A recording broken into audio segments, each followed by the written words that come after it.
Situation des ciments du Sahel à Kirène, Tiki, impact et requête des populations. Les ciments du Sahel sont une entreprise sénégalaise spécialisée dans la production de ciment, avec une grande usine située à Kirène, près de Dakar. En décembre 2020, l'entreprise a annoncé son projet de doubler sa capacité de production annuelle pour atteindre 6 millions de tonnes par an. Un plan ambitieux prévu sur 3 ans.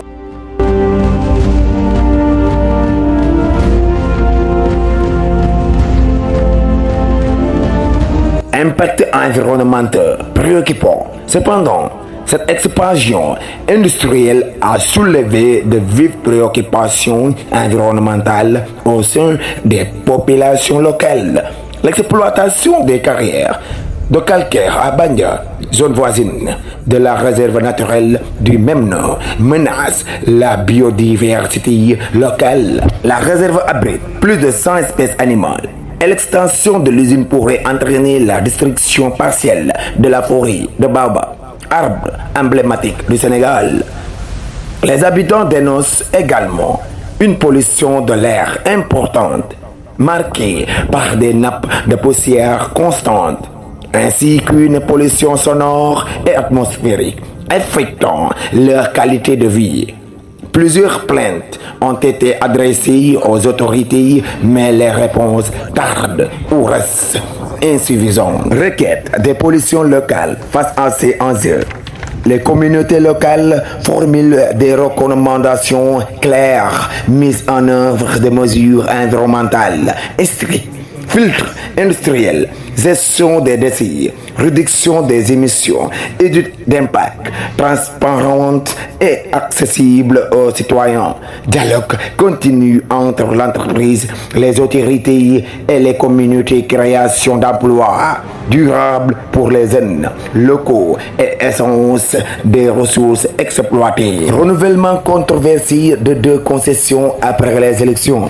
Ce contexte est d'autant plus tendu que le renouvellement de 2 concessions minières des ciments du Sahel est intervenu 2 jours seulement après les élections locales. Ce qui a été perçu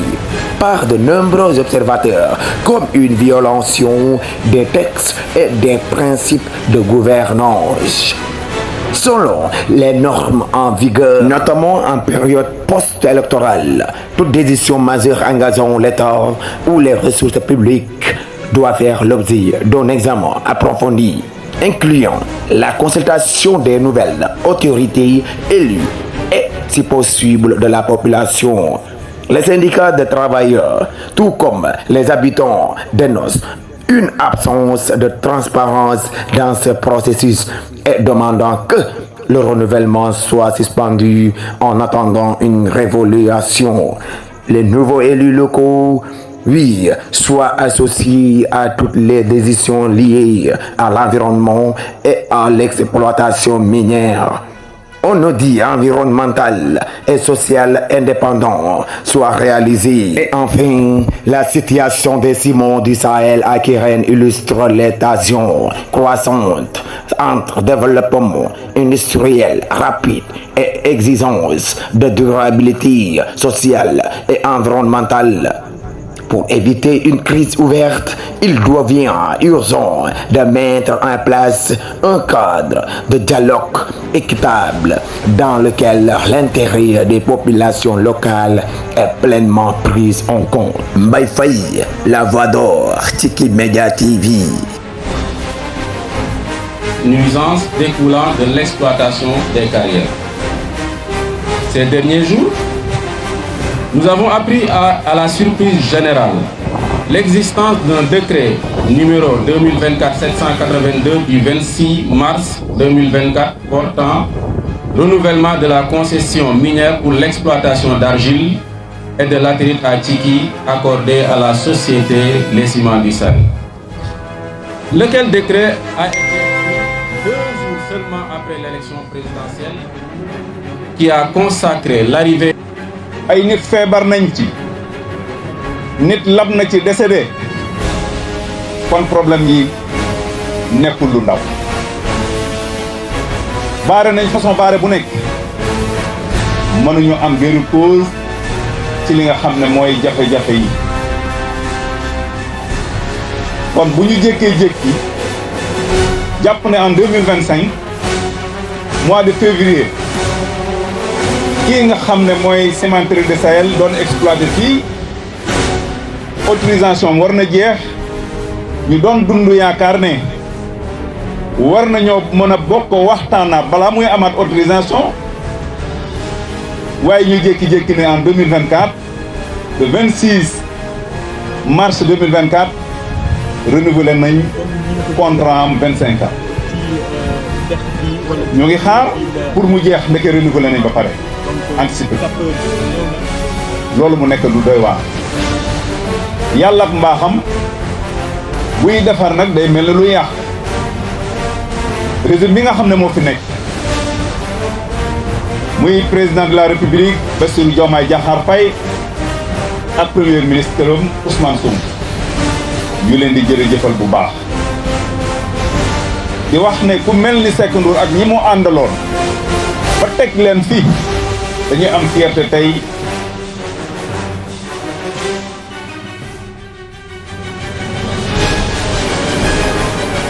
asalaamaaleykum waa Sénégal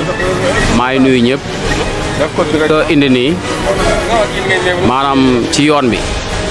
maanaam ñun ñoo xam ne moom ay chauffeur lañu dañuy daw ci yoon bi maanaam booy dem ci yoon bi day metti ci yow parce que da ngay jàngoonte ay oto yu mag buñ la xëppee poussière doo gis te loolu bokkut ci loo xam ne moom buñ ko dindee laal dina baax si ñun lool parce que du neex balaa nga àgg tëli bi moom da ngay sonn parce que poussière kese moom ngay noyyi te sa gis-gis du yomb te yoon bi tamit baaxul loolu moom bu ñu si jàppalee daal moom dina baax lool wàllu malade yi maanaam parce que booy daw nekk na da ngay dem nii faaw nga sol masque ndax poussière bi nga sol masque bëgg a sol verre ñi nga yeb client yi nga yeb balaa ngay àgg tëli ba ñoom ñëpp dañuy poussière boo jëlante li mat ay 10 camions wala 7 camions balaa ngay àgg tëli ba seen yére yëpp dañuy yàqu te loolu neexut ci xol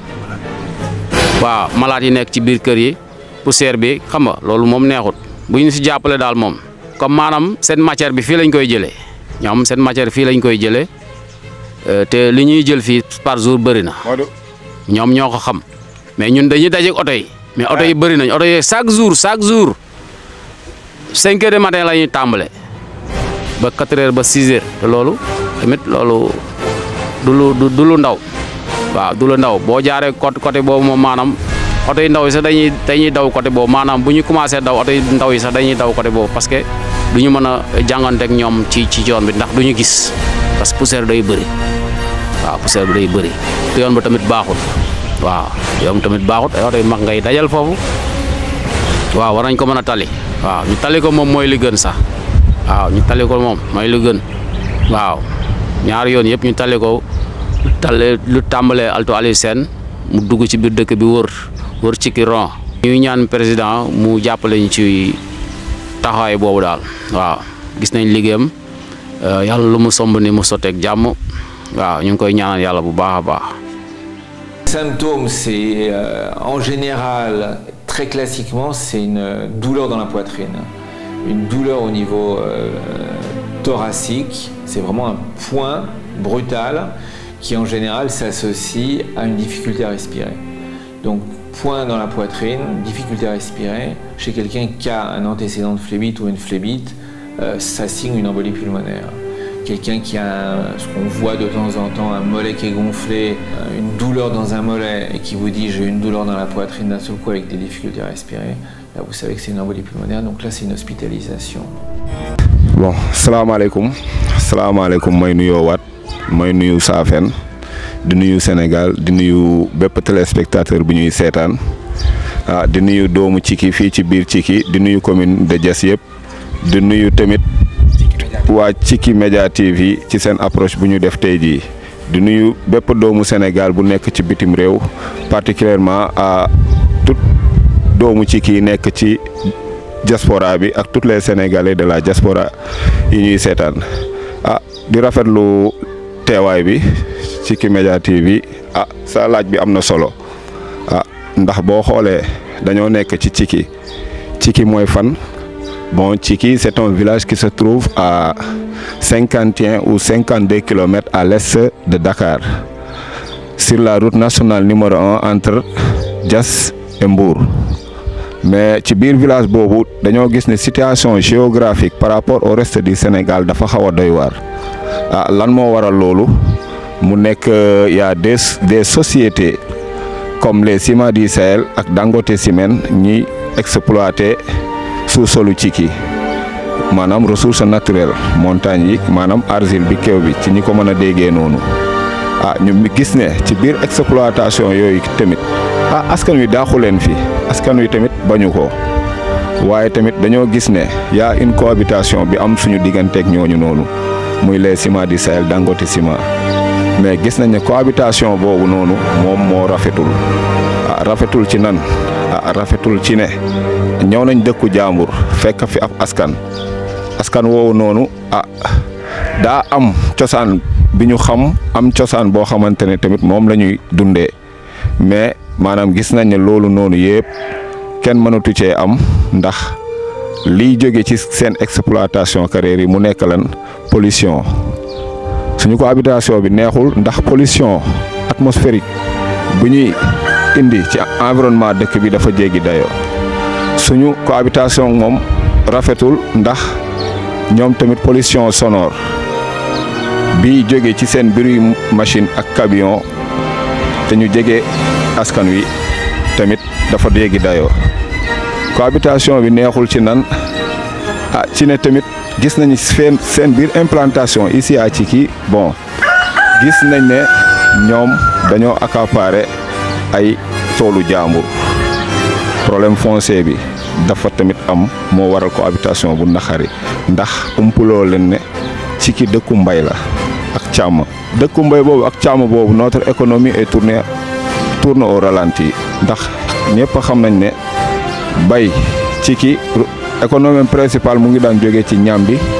dugub ak mango mais gis nañ ne loolu tey jii mënatuñ am ndax cohabitation suñu diggante ak les Ciments du Sahel ak Dangote Ciment ndax seen pollution atmosphérique boobu ma doon tudd sànq muy bàyyee ko ci seen route rouge les routes de la mort ni ma ko mën a tuddee yoon yoo xamante ne jurul askan wi njëriñ lu dul ay tawat yoo xamante ne bu njëkk. ay nit feebar nañ ci nit lab na ci décédé. yooyu daañu ko woon jànkoonteel fii ci biir dëkk bi ñu gis ne fan yi tamit wala at yi ci ginnaaw ay feebaru xëtër sonal na askan wi feebaru asma sonal na askan wi feebaru tuberculose tamit niñ koy constaté ci suñu askan ak suñu njaboot bari na lool ndax cohabitation bi nga xamante ne ñoom respecté wuñu le code minier respecté wuñu tamit benn norme d'exploitation environnementale te ginnaaw ci dëkku droit lañ nekk nag yooyu nag dañ koo yàgg si biir boo waxee ñu ne boo yaa ngi baare wala dugg na fii génn fii ñu woo gendarmerie ñu ñuy intimider te fekk ñun ci suñu droit lañ nekk ndax ñëpp xam nañ ne tamit réew mi réewum droit la réew mi réewum loi la te les Ciments du Sahel au moins et Dangote Ciment ils ne sont pas au-dessus des lois du Sénégal ay multinationales lañ dëgg lañ ñu ngi njëriñ askan ñu ngi njëriñ nguur ci lu ñu mën a gis ci wàllu contrat mais fa ñuy liggéeyee seen carrière ñoom ñu ngi saboté wala bokk li ma mën a wax mooy que ne les ingénieurs qui ne maîtrisent pas leur boulot ndax ku ñëw def constat au niveau de suñu xeex da ko moo ñu ko gàddul léegi waaye nag arrêté bi neex na mais Cikki daa am loo xamante ne da koo yàgg a joytu ci nguur bu njëkk ba te fu ne dugal nañ fa ay ñaxtu ay jooytu ay leetar ngir wane ne sunu nekkin fii ak les Ciments du Sahel dafa jéggi dayoo donte ne mu ngi ñuy jural avantage mais lu mu ñuy jural loraange moo ëpp que avantage yooyu mu ñuy jural def au niveau defal waa Cikki ñun ñu ngi ko ciy remercier waaw bu baax a baax plus de 1000 merci ñu ngi koy ciy jaajëfal bu baax a baax ndax gis nañ ne njiit nii lay jëlee dogal jëm ci liy arrangé askanam loolu nag moo tax tey jii occasion la tamit ñu boole sunu xel boole sunuy xalaat waaw teg posture ya na le ñëpp sol benn mbubu muy mbubu Ciki ñu ne tamit dinañ féliciter Diomaye ci loolu waaye de bu ñu sañoon ñun askan wi waa Ciki ñun bu ñu sañoon balaa ñuy renégocier dara ñu may Ciki audience foraine gouvernement yebal fi ay délégation les Ciments du Sahel yebal fi ay nitam ñu bokk toog ak waa Ciki ñu waxtaan ci point yi nga xamante ne mooy tax divergence di am ci suñu cohabitation ñu jéem a xool quelles sont les priorités d'objectifs yi nga xamante ne mën nañ agir par priorité ñu defal ko waa Ciki te yaakaar naa ne Ciki ci biir loolu bu amoon tëli la dara du ko gënal c'est vrai que no réclamé wuñu loolu rek waaye loolu dafa nekk facteur boo xamante ne bu amul rek liñ leen doon limal fii sànq muy pollution sonore atmosphérique muy loolu yëpp muy indi jeexital yoo xamante ne c'est négatif pour la société moo fi continuer di judduwaat rek moo tax bu ñu sañoon balaa ñuy négocier dara ñu may waaj askanu Ciki loolu ginnaaw daaxuñu waxtaan na toog waxtaan ñu waxtaan ak les Ciments du Sahel ak Dangote Ciment ñu xool nan lañu mën a dugalee seen loxo ci biir Ciki ba mu saf ci sap ndax Ciki umpale ne Ciki ñaari multinational seq benn gox gox boobu Ciki tey ji maanaam ci lim la mën a kii maanaam ci borom vision yi léegi waaw comme ni mu ko waxee rek waaw Ciki tey ji par rapport au vu du Sénégal xamante ne ñaari multinational ñoo fi yor ay carrières yu mag a mag di liggéey ciment ci biir Sénégal maanaam seen loxo waroon nañ saf biir Ciki ba Ciki tey ji waroon na mën a nekk village ville un village ville ci li ma ko mën a tuddee maanaam waaw parce que ñun sentiruñ leen ci dëkk bi seen loxo saful dara ci dëkk bi te loolu waroon na mën a ñàkk waaw parce que boo xoolee les Dangote Ciment tamit ci rappel rek ñoom ñu ngi accaparé yoon boo xamante ne biñ koy jël dañoo jaar ci biir toolu jàmbur biir parcelle u jàmbur te ñun dédommagement yi buñ leen ko waxee sax doo leen ko gëm toolu entier ba nga xamante ne daan nga ci béy di du ci dundal sa njaboot 5000 lañ lay siy jox ñii 10 000 francs ndax loolu jaadu na loolu nekkul yoon ñooñu dañoo jël te xamuñu rek loolu moom la ñuy jànkonteel ak ciment yooyu noonu Ciki nag war a nekk village ville nuñ koy doxalee maanaam dañ ciy ànd ak adhéré rek lépp lu warloog société bi ak askan wi li laay rasuuli nañ ko def di continuer di la ñaan yow président de la République du Sénégal di continuer di la ñaan ci biir négociation yooyu Sénégal xam nga mën nañ ci am avantage comme nguur bu njëkk ba muy doon am avantage ci laay waaye Ciki gisu ci woon boppam loolu la ñuy bañ mu répété waat moo tax ñu bëggoon balaa ñuy renégocier dara ñu prendre en compte le village de Ciki ñu ñëw bokk waxtaan ak askan wi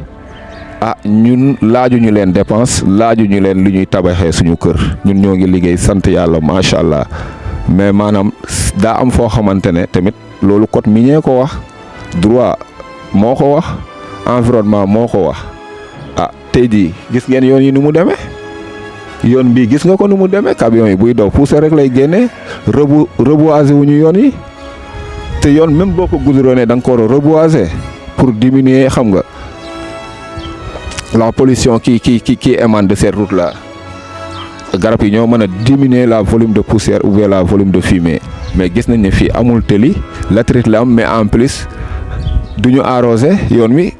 prétexte bu ñu jël mooy que ne ñoom dañuy arroser pour poussière bañ a jóg te yoonu latérite da nga koo mën a arroser foo xamante ne plus de 100 camions ñoo fay jaar par jour di def ay rotation plus de 10 rotations par jour kon nag loolu noonu xam nañ ne le Sénégal c'est un pays de droit mais terewul ñun ñu ñaan ci njëkk son président de la République son excellence Bassirou Diomaye Diakhar Faye renégociation contrat yooyu nag bëgg nañ nag waa Ciki ñu les Ciments du Sahel toog ak waa Ciki toog ak askan wi ñu bokk waxtaan ci yeneen avantage yoo xamante ne day nekk par égal ñu jàll ci leneen ci biir loolu tamit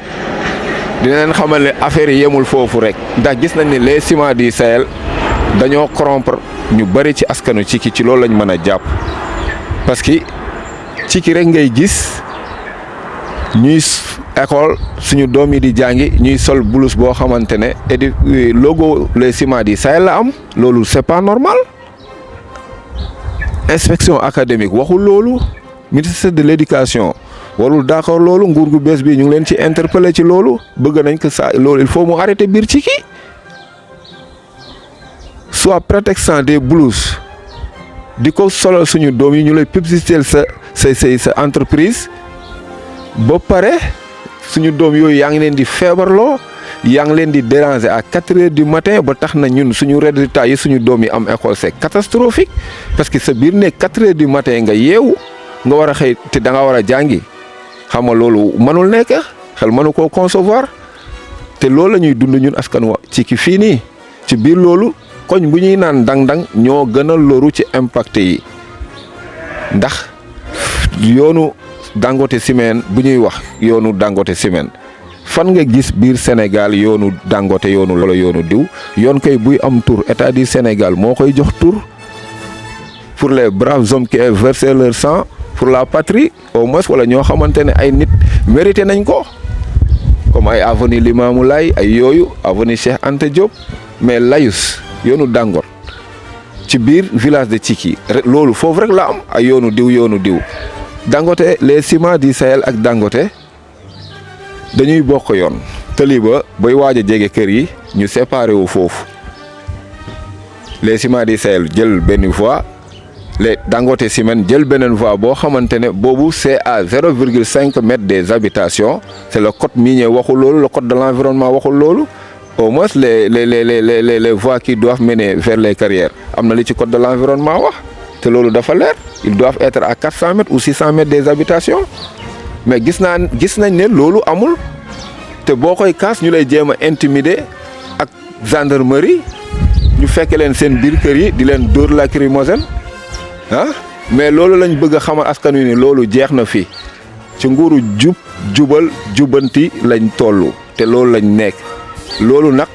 biir pare la tàmbalee gis nañ ne nag wàcce nañ ba ci biir wàcce nañ ba jubal jubante bi ñëw na ba biir ci ki kon mënuñu lu dul saluer geste boobu noonu ndax nguuru Sénégal bu demee ba sañ a arrêté Sénégal c'est à revoir loolu ñu ngi leen ci saluer bu baax a baax waaw askanu dang-dang nag tamit man wax naa leen sànq ne ce sont les impactés les plus proches de ces carrières voilà léegi nag la cay am foofu noonu dafa jéggi dayoo ndax ñëpp xam nañ démographiquement ci ki mu ngi croître mu ngi yokku bu baax a baax te askan woowu ëllëg war nañ am fu ñuy casé wu war nañ mën a am fu ñuy tabax waaw biir dang-dang nag ñun dañoo am benn station boo xamante ne ci suñu ginnaaw kër yi suñu toolu maam yi lañ jël def ko station pour suñu rakk yi ak suñu rakkaat yi ak ñun fu ñuy dëkki ëllëg ndax on multinational mënoo ñëw rek ne da ngay liggéey ciment asile nga fiy jëlee ak latérite nga ne yow am nga fi plus de 200 hectares yoo xamante ne xamuñu fan la commencé xamuñu fan la yem est-ce que ci ki yëpp sax buñ ko nattoon mat na 200 hectares kon fan ngay mën a amee 200 hectares yooyu loolu daal ñu ngi ci ñaan état li fii les ciments du Sahel am ak Dangote Ciment nañ ñëw ni ko kot waxee ne amba lañ leen fi jox ñu délimiter leen seen amba ñuy exploiter continuer di liggéey ñu nekk ak ñoom ci harmonie bu rafet ñu li leen warloo askan wi ñoom ñu def ko mais dootuñu nangooti nguur bu bees bii ñëw di signer avantage yoo xamante ne tamit arrangé wul askan wi ne ay route rouge ñoo fiy continuer nekk ñu continuer di ñu pousserel pendant toute une journée et pendant des années durant loolu ñu ngi koy daj fii nii te loolu bëgguñu ak nguuru jubal jubanti bi bëgg naa injustice yooyu yëpp jeex fii nii station boobu nag ñun ñu ngi ñaan yàlla mu sotteeg jàmm mais li ngeen war a mën a jàpp maanaam ci interview ci waxtaan wi mooy que ne rien ne se force au Sénégal te ci ki dafa nekk dëkk boo xamante ne tamit du dëkk bu ndaw biir Sénégal du dëkk bu ndaw tamit biir Saafeen kon yaakaar naa yàgg na am cadre kon ci ki war nañ ko mën a reconnaître biir Saafeen ci ki rek nga gis presque dëkku Saafeen boo xamante ne ci ki amul tali te les ciments du Sahel ñoom ñu exploité fi 25 ans di roñ suñu patrimoine Dangote Ciment exploité fi presque 12 ans wala 14 ans di exploité suñu patrimoine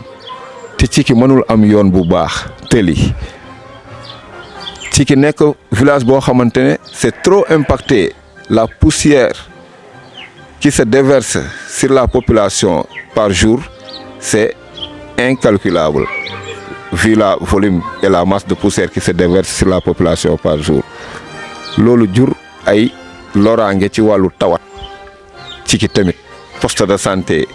la am ba léegi poste de santé boo xamante ne ku góor ki boo demee paracétamol lañ lay jox ku jigéen ki boo demee paracétamol lañ lay jox ci ki waroon na am hôpital mënu koo am ci ki suñu yaay yi suñu jabar yi suñu doom yi suñu jarbaat yi même bu ñu nekkee en état échographie sax amu fi machine écho ci suñu district sanitaire bi ñu waroon am hôpital ñooñu mënoon see jàppale mënoon a jàppale askan wi ci lu bari defuñu ko te c'est écrit noir sur blanc ci ay décret ci ay kii yu bari code yu bari code minier yu bari ne li ko warloo askan wi mu war koo def fii nii dafa bari te moom respecté wu ci lenn. ci biir loolu tamit ci ki amul yoon amul pharmacie ci ki amul tëli amul pharmacie amul case des tout-petits amul marché amul benn infrastructure yoo xamante ne bu nekkul école yi yàgg yi ñu mayee fii ak sagaru classe yee ñu may mën nañ ne ci ki amul dara kii les ciments du Sahel waroon nañ rus loolu Dangote Ciment ni leen di gisee ci télé bi ñuy dimbali ay gox yoo xamante ne jëlewuñu dara ci gox yooyu noonu ah ñuy dimbali gox yooyu noonu ñoom waroon nañ mën a def action yooyu biir ci ki wala problème mais bëgg nañ tamit état du Sénégal mu yebal ay ndaw ñu ñëw defal ñu enquête sur la gestion des RSE qui sort des carrières des ciments du Sahel et de Dangote Ciment parce que boo waxee dañ lay naan ñu ngi joxe RSE mais RSE am na tamit barème boo koy joxe mënoo di gagner ay milliards ci dëkku jàmbur say RSE di joxe ay miettes loolu kenn mënu koo concevoir na nguur ñëw def enquête gars yi tamit boo nekk ak ñoom jaakaarloo ak ñoom fas yéene waxtaan ak ñoom dañ la naan yéen a ngi nii di ñu buntu xatal wala nangam nii te chaque année balaa ñuy commencer dañuy joxe ay 60 millions biir ci kii ba tax na yow da ngay teewal askan wi di xeexal askan wi pour benn intérêt général mais ci kii il faut gouvernement ñëw def fi enquête ndax am na loo xamante ne Ciments du Sahel bu ñu taxawee ba ñàkk def yooyu yëpp biir ci kii c'est parce que am na ñu ñuy jokkalante biir ci kii te loolu war nañ ko saytu xaalis boobu ci yan loxo lay tegu depuis 2001 ba léegi bu dee lañ ko commencé joxe loolu waa askan wi war nañ cee xam dara ginnaaw tamit dañoo dëkk ak ñun ay mbokk lañ boo waxee dañ lay naan yaa ngi visé kee mais comme que nguur tamit bu décidé moom mooy décidé bu yebalee enquête kenn du ci man dara ñun askan wi ci kii bu ñu sañondee ñu defal ñu enquête ci xaalis yooyu ñu waroon koo verser askan wi muy dugg fii chaque année te gisuñu njeexintalam loolu ñu ngi koy ñaan état tamit li ñuy dund ci yoon yi dafa jéggi dayoo kenn mënul wax lépp ci benn temps yi mais pour jox leen aperçu boo xamante ne moo mënta ñàkk mooy ko ne Tchiki est en totale désolation le village de Tchiki aujourd'hui Tchiki a tant à donner mais tant à recevoir dans un Sénégal uni et prospère. Omar wax na sànq Omar wax na ko Tchiki rek ngay gis ñuy publicité les Ciments du Sahel loolu amul ci benn école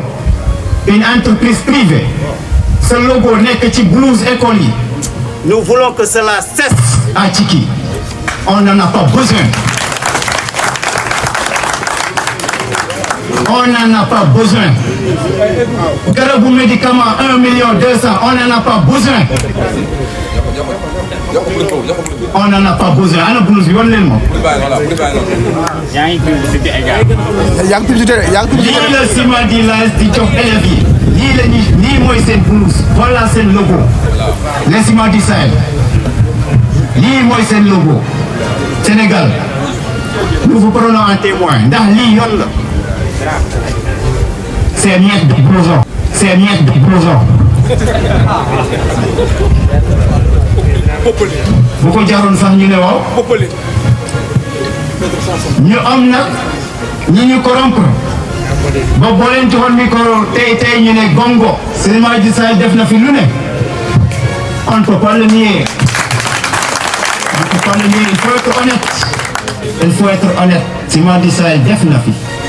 def na biir Cikki waaye nag lan la def may na blouse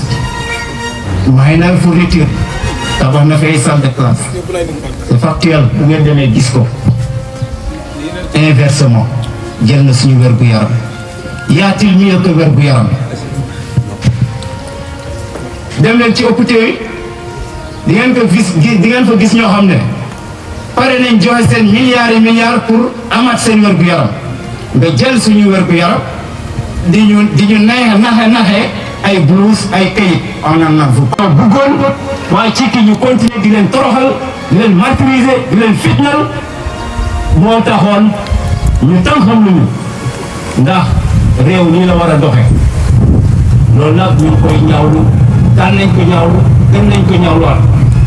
di rafetlu bu baax a baax décision bi nga xam ne le président jël na ko ñu gis ci un soulagement un ouf de soulagement ndax am nañ yaakaar ne ni mu déparé nii turu Cikki nekk ci doléance Cikki dinañ nekk autour de la table ñoom bu ñuy waxtaan sur la table ñoom bu ñuy waxtaan te loolu la ñuy xaar ci président wax ji mooy bu ñu demee ba toog di waxtaan pour renouvellement lillahi wa rasulihi nañ déglu waa Cikki ndax lii métti ñun ñoo koy yëg les Serigne Di Sall nag ils sont dans leur manœuvre te mooy seen manin je fais un petit rappel mooy que ne amoon nañ bras de fer ak mairie de Diass ñu mer ci ba tax lañ doon subventionné ci médicament ñu arrêté ko. Il a fallu de longues négociations pour ñu promettre ak ñu ne dinañ ko def defuñu ko tey suba ba président Bassirou Diomaye Diakhar Faye jël dogal ñu ñëw mercredi passé ne dañuy maye garab lii mooy seen manœuvre non ça ne passe pas garabu lan 600 000 francs garab lañ doon maye par an 600 000 francs njëgu benn ordonnance la 600 000 francs lañ daan yëkkati enveloppe maye ko garab ñëw ñu dem ba gis ne lii vraiment gàcce la ñu yokkaat ko 1 million 100 200 comme ça loolu lañ andi la semaine passée pour xëy ne wan askan wi lëre nañ ne ñun ak population bi nous sommes en de bons termes. C'est faux, amul. Les Serigne Di Sall et la population de Cikki n'ont jamais été en de bons termes. lii mooy wax ji et bu ngeen ñëwee ce que nous disons c'est factuel, c'est scientifique. ku mu neex na ñëw vérifier def enquête auprès de la population impactée di nga déglu loo xam ne sa rongoñ dina wadd. lii la ñuy dund ak les Serigne Di Sall moo tax ma ne ils sont dans leur manœuvre nous sommes incorruptibles bu dee loolu rek la nañ noppalu suñu diggante ak ñoom rafetul te mosta rafet li ñaaw yépp nag ci ñoom la jóge voisinage bi mënuñ ko bañ dañ ko bëggoon yàkkamte ko mais bañ demee ba ci biir gis te am ci gàcc yóbbu ko fu ne mais ça n'a pas passé président jël na dogal ñu ngi koy saluer